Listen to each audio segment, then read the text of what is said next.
How to start a woodworking business. Congratulations on wanting to start your own woodworking business. Entrepreneurs like you who dare to venture out with their own small companies are the backbone of our economy, so you deserve to be commended. I know you can succeed at it too, because if I can do it, anyone can.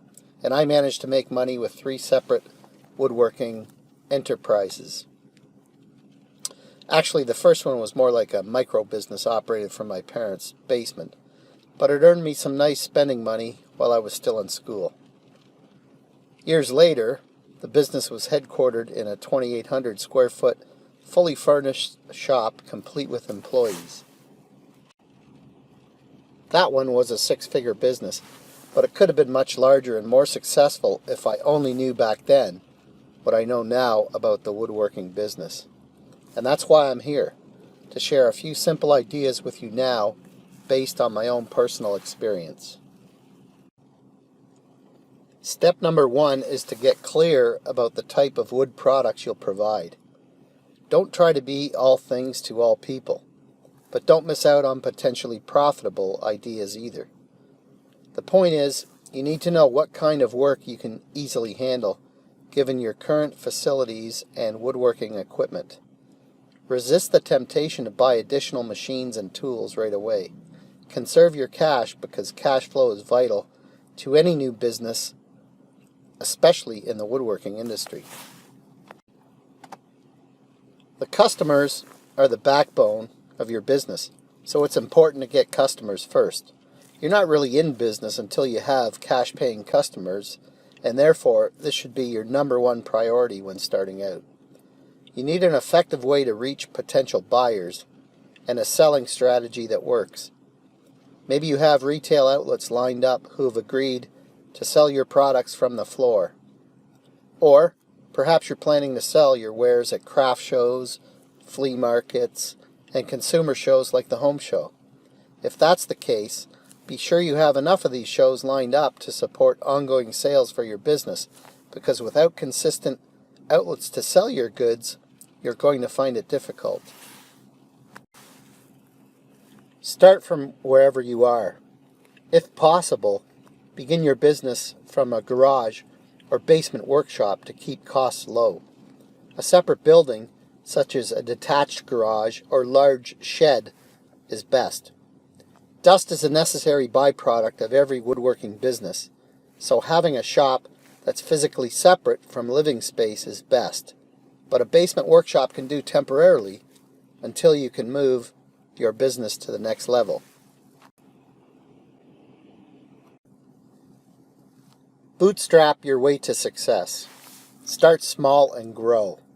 If you cannot work from home, consider alternate possibilities like other people's garages, sheds, barns, even reclaimed portables that once served as classrooms.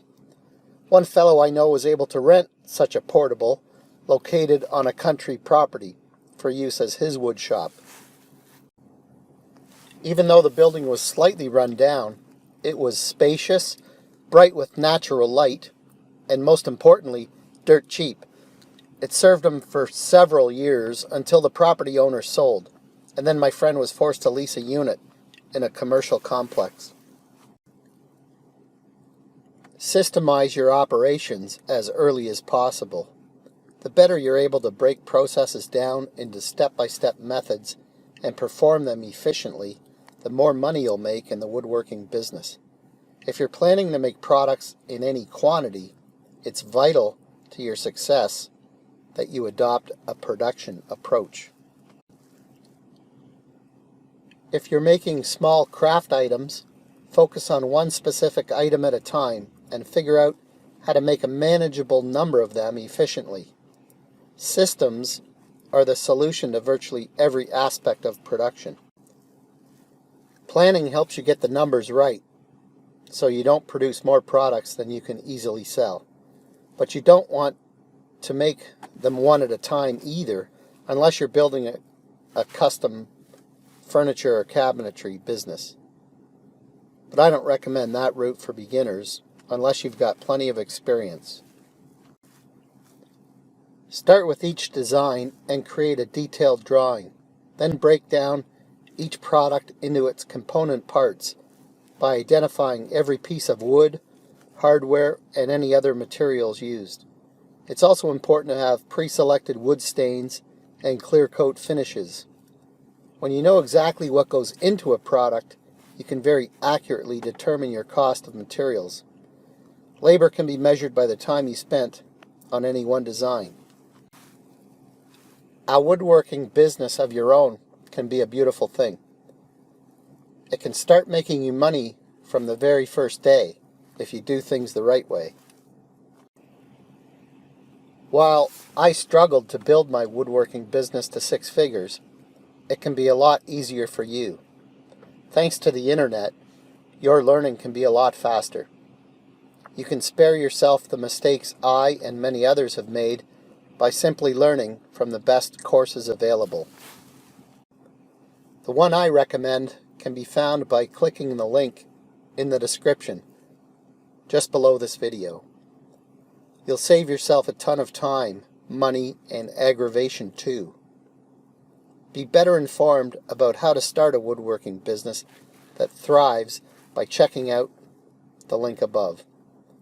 I never had this resource when I was trying to grow my business, but I would have paid 10 times the asking price if I only had the opportunity.